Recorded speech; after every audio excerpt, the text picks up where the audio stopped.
Hello नमस्कार दोस्तों, आप सभी का पीटीएफ परिवार में स्वागत है।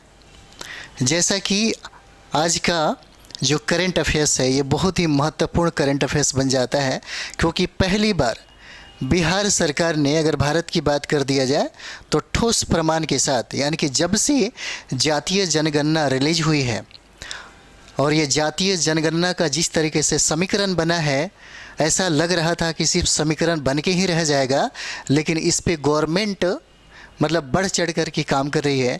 अगर बात कर दिया जाए तो अभी की जो आरक्षण की बात हो रही है, आरक्षण का दायरा बढ़ कर के लगभग 75% हो गया।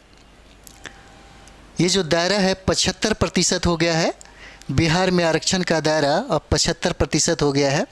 और न्यूज़पेपर में अगर चाहे तो आप पढ़ सकते हैं, न्यूज़पेपर में पढ़िए और इससे संबंधित आपके सवाल पीटी से लेकर के मेंस में भी पूछा जाएगा। ये जो टॉपिक है जातीय जनगणना का जो समीकरण जिस तरीके से नीतीश कुमार और तेजस्वी प्रसाद यादव ने जिस तरीके से लागू करने की कोशिश किया है, लागू करने की बात की है, ये आपको बहुत ही मतलब समझिए कि इम्पॉर्टेंट हो जाता है। जैसे हम लोग देखेंगे यहाँ पे आप देख सकते हैं कि बिहार में आरक्षण 65% करने के प्रस्ताव को मंत्रिमंडल की मंजूरी। यहाँ पे पूरा डिटेल्स में आपको लिखा गया है, तो हम चर्चा कर लेते हैं। बिहार में आरक्षण 65% करने की 75% हम इसलिए बोले कि 65% में मतलब आप चाहें तो यहाँ पे 65 में 10 अगर जोड़ देते हैं तो आपको 75% हो जाता है।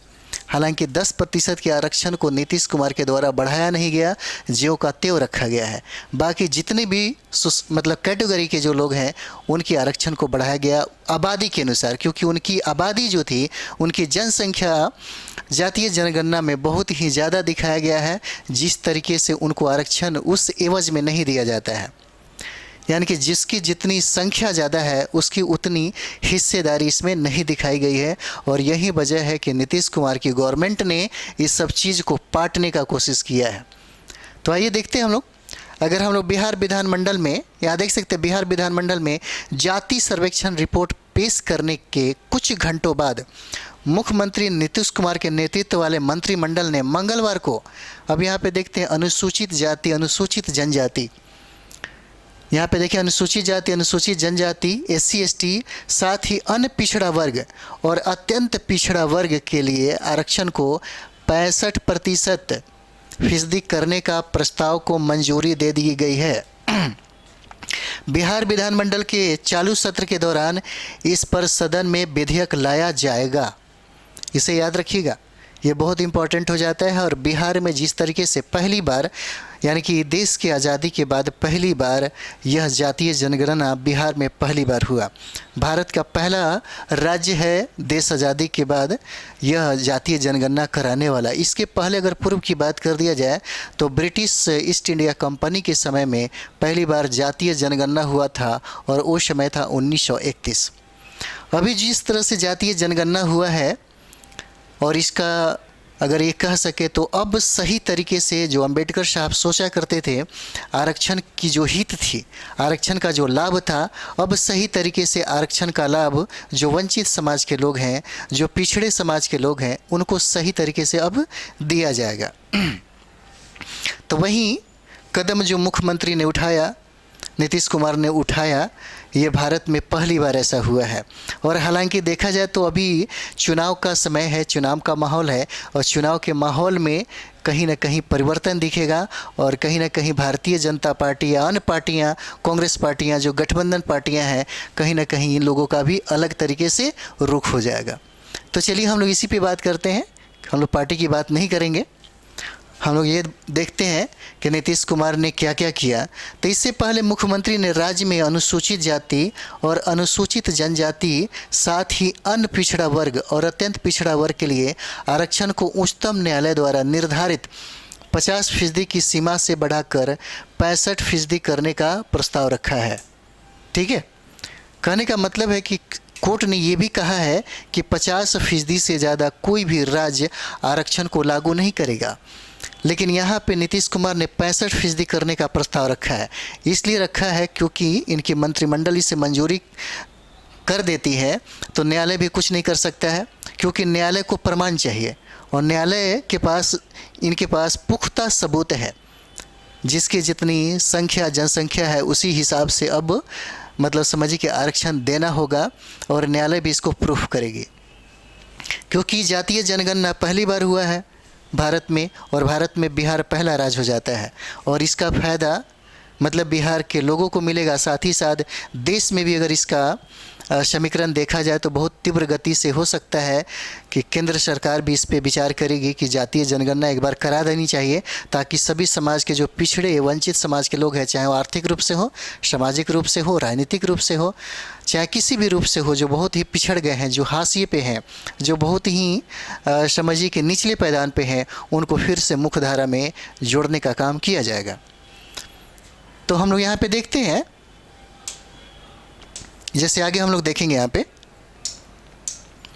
इसमें कहा गया है कि मुख्यमंत्री विधानसभा में जाति सर्वेक्षण रिपोर्ट पर चर्चा के बाद अपने संबोधन के दौरान उक्त बयान दिया। मुख्यमंत्री ने सदन में प्रस्ताव रखा कि सर्वेक्षण के मुताबिक एससी जो आबादी का 19.7% है, लगभग 20% की बात है, तो उसको 20% आरक्षण मिलना चाहिए। ये भी बात सही है। और कहा जा रहा है कि जो 16% से अधिक है, यानी कि पहले की अगर बात करें तो 14-15 इतना भी सही ढंग से आरक्षण नहीं मिला करता था उस समाज के लोगों को। तो अब जिनकी आबादी अगर हम लोग बिहार की बात करेंगे तो बिहार में इनकी आबादी भी बहुत ही ज़्यादा है, 19.7% है और उनका आरक्षण 16-15% और इतना भी मतलब दिया नहीं जाता था। अब ये कि नीतीश कुमार के द्वारा ये कहा जा रहा है कि अब इनका आरक्षण बढ़ा करके कितना किया जाएगा, 20% कर दिया जाएगा।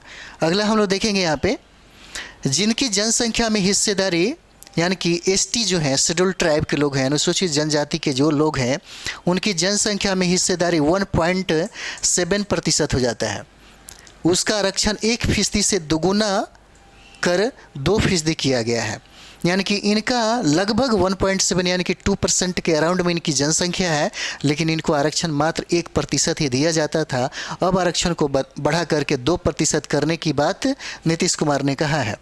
उन्होंने कहा कि ओबीसी जो आबादी का 27% है, अगर बात करें हम लोग बिहार में जो ओबीसी की जनसंख्या अब है 27% है और उन्हें 12% आरक्षण मिलता है, जबकि अत्यंत पिछड़ा वर्ग जो कि आबादी का 36% है उन्हें 18% आरक्षण मिलता है। ठीक है, अब देखिएगा सबको अगर मिला दिया जाए एससी एसटी ओबीसी जो मतलब समझिए कि जितने भी समाज के जो निर्धारित जो एक कैटेगरी है वो सब मिला करके 65% आरक्षण हो जाता है।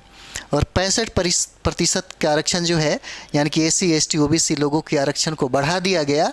और जो यहाँ पे आप देखिएगा नीतीश कुमार ने प्रस्ताव रखा कि दोनों समुदाय को एक साथ 43% मिलना चाहिए। इन बढ़ोतरी में आर्थिक रूप से कमज़ोर वर्ग के लिए 10% आरक्षण शामिल नहीं है, यानी कि जो आर्थिक रूप से जो कमज़ोर हैं जिनकी आबादी 10% ही है, तो जिनकी आबादी 10% है उन्हीं को मात्र 10% ही, यानी कि उनमें कोई बढ़ोतरी नहीं किया गया, उनको सही तरीके से वहीं पे छोड़ दिया गया, यानी कि 10% उनको आरक्षण दिया जाएगा। इस तरीके से अगर बात कर दिया जाए तो 65% इन लोगों को आरक्षण मिलेगा, एससी एसटी ओबीसी लोगों को, और प्लस में 10% जो है ये स्वर्ण समाज के लोगों को मिलेगा। और इस तरीके से अगर आरक्षण की बात किया जाए तो बढ़ा करके नीतीश कुमार के गवर्नमेंट में 75% आरक्षण कर दिया गया है। जैसे यहाँ पे आप देख सकते हैं, जैसे यहाँ पे आप देखिए कहा गया कि मुख्यमंत्री नीतीश कुमार ने राज्य में अनुसूचित जाति, अनुसूचित जनजाति, एससी एसटी साथ ही अत्यंत पिछड़ा वर्ग के लिए आरक्षण के उच्चतम न्यायालय द्वारा निर्धारित 50% की सीमा से बढ़ा करके कितना, तो 65% करने का प्रस्ताव रखा है। ठीक है, तो ये बहुत इम्पोर्टेंट हो जाता है आप लोगों के लिए। इस पे जो भी आर्टिकल अगर आता है तो आप ज़रूर पढ़िएगा, क्योंकि मेंस के लिए बहुत ही इम्पॉर्टेंट हो जाएगा। मेंस के लिए और साथ ही साथ पीटी के लिए भी ये बहुत ही इम्पॉर्टेंट हो जाता है, और बिहार के एग्ज़ाम के साथ साथ अन्य एग्ज़ाम के लिए भी बहुत इम्पॉर्टेंट हो जाता है। तो चलिए हम लोग नेक्स्ट वीडियो में मिलते हैं। थैंक यू आप सभी लोगों को।